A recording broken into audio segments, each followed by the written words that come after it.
After the terrorist attacks of September the 11th of 2001, the airlines changed the way they did everything. Flying has never been the same since, all the way from security to regulations, reservations, how we organize the airport lines, whether or not people could walk you to the gate or not. It seemed that every element of flying was impacted. And yet, in the midst of all of the change, the airlines were able to fulfill their essential function. They never lost their ability to help people travel from place to place. You see, in 2001, airports had to determine its essential function in order to maximize the moment. They had to name the most important thing and reorient everything else to protect that. And that is the essence of what it means to maximize the moment. J.R.R. Tolkien writes, all we have to decide is what to do with the time that is given to us. And here's my point. We have a worthy Lord to live for, and we have only one soul to steward in this life. And if we want to be good stewards of the life and the resources that God has given us, we must infuse a level of intentionality into our lives. We need to act with intention in order for us to maximize our God-given moments. Today, I want to give you 3 quick tips that can help you maximize the moment in your life right now. Tip number 1, embrace the rhythms of life.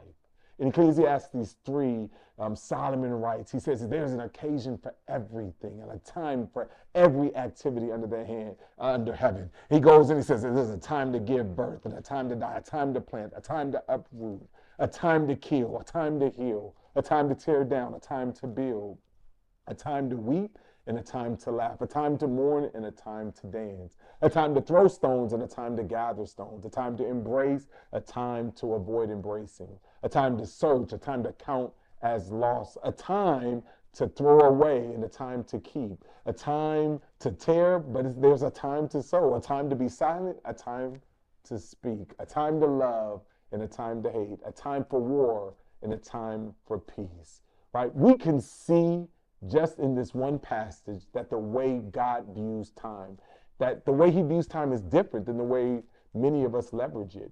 When we think about maximizing our days, we have to move beyond fighting for perfect balance. And let me just say this, balance is just that, it's a myth. Balance is a myth.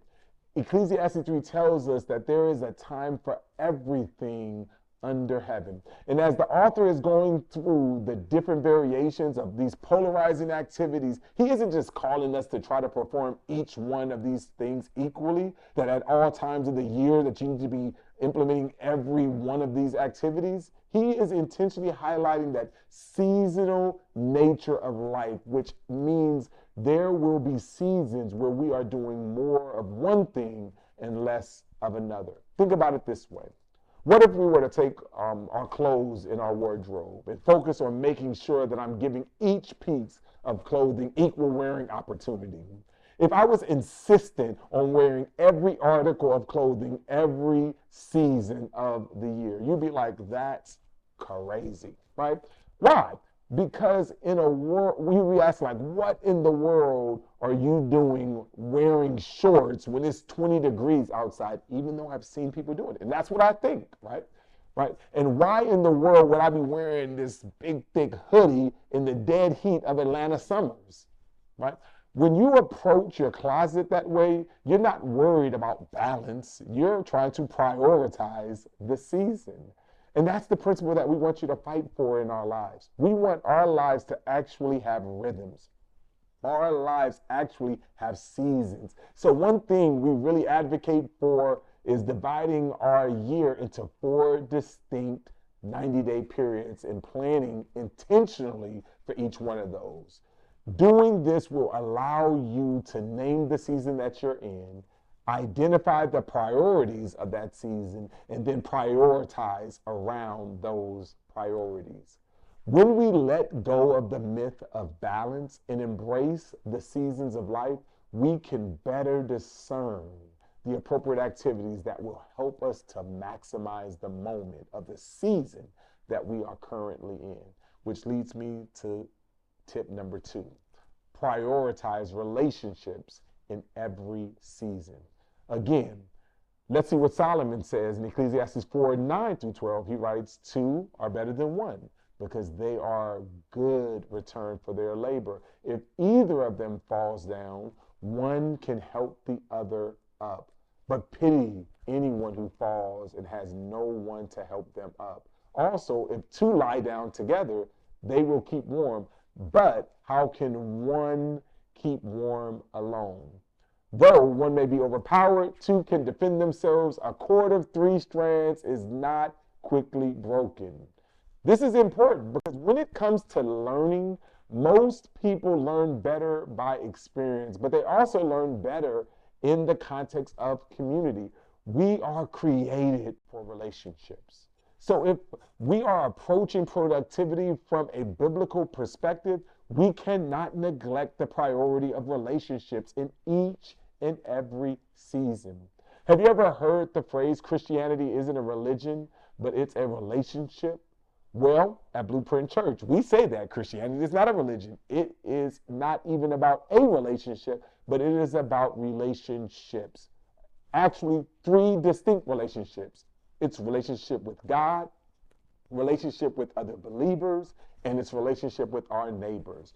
When we are working to maximize the moment, we must always do it with relationships in focus. If we try to have productivity without relationships, we will just be workhorses who get stuff done, but who eventually lose themselves in the process and become disconnected from whatever matters most.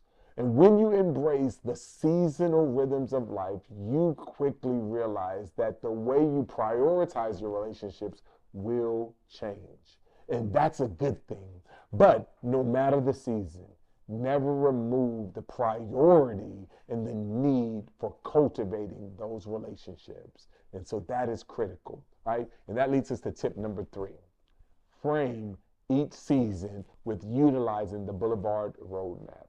Over the years, we have helped people maximize the moments by utilizing a simple 4-step roadmap. The 4 parts of the roadmap are clarity, movement, alignment, and focus. In clarity, our main focus is clarifying the win. You need to know exactly what your priorities and goals are.